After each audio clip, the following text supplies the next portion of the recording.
Welcome to the IJ Lobby Lounge. I'm Paul Libertor.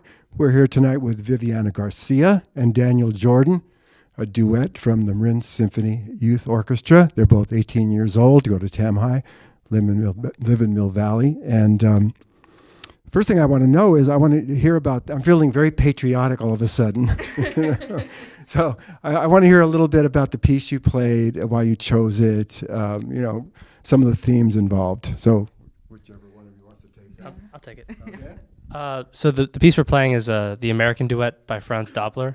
It's really what it is it's a foreigner's view on the music that is played in America, and it's the themes that are it's the themes of the American countryside, but it's told from a European point of view.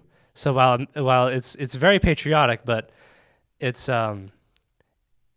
more of a classical rendition of these American themes, and that's kind of why we like it. It's not the American themes themselves, or it's also this kind of classical tradition that's part of it. It's nice. Yeah, I got that edgy European thing going a little bit too.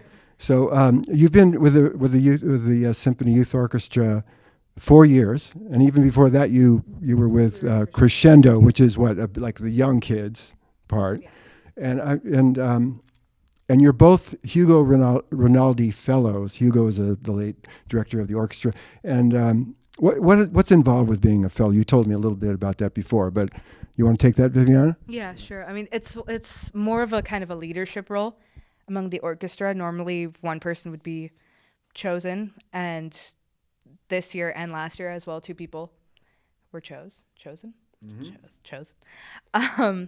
So part of that, we go in and we kind of help the Crescendo Orchestra, the orchestra that we started in, and we play next to them, help them out with their music. In the Marin Symphony Youth Orchestra, we've kind of organized some games. Yeah. We've done like bonding games with the orchestra, kind of, and it's more of a leadership role. Okay. And to kind of show kids that, I don't know, this is orchestra, this is your orchestra. So.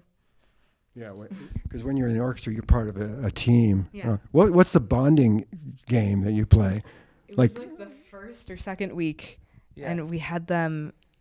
What did we have them do? We had them like find another person that they had stuff in common with. Yeah, it was like something like the most interesting thing you had in common that you could find out in the first 5 minutes of meeting this person. It was kind of like a meet and greet kind of thing. And the kids are how old are they? High school, 14, they're 15. Like middle school, the high school range, the youth orchestra. Yeah.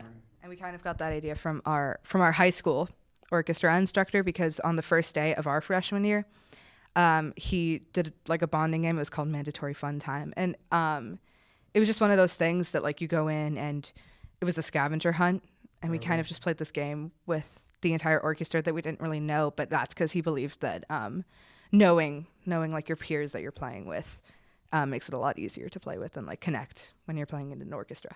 Well, that kind of leads into my next question, because I wanted to ask you, as young people, classical music isn't exactly the most popular thing. Kids are into rock, they're into hip hop, they're into whatever. But so what was it about classical music that kept you going with it so long? And you're going off to college next year. You're both 18. You're seniors. You'll be going off to college to study music in college, right? And so what was it about classical music that kept you engaged all this time? And as you move on into your college years.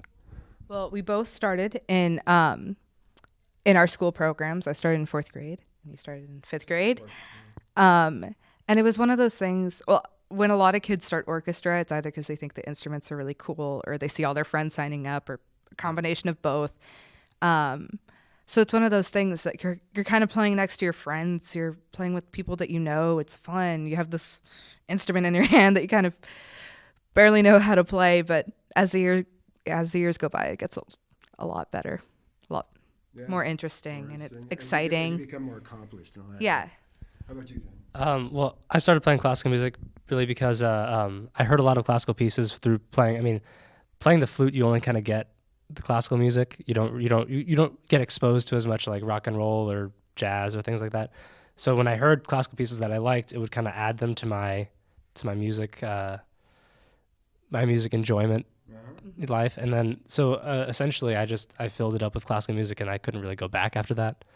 So, I still like it to this day, and I still, find more songs that I enjoy. So it's really just, it's an addition thing. So what I'm hearing is once you get into classical music, there's no turning back. Okay. iPod shuffle from a billion years back. Very good. Well, it was really fun having you here. It was a beautiful rendition of the song that you did, the piece that you did. You play very well, beautifully together. We look forward to hearing you in the live show coming up. And so, from the IJ Lobby Lounge, Viviana Garcia, Daniel Jordan. So long.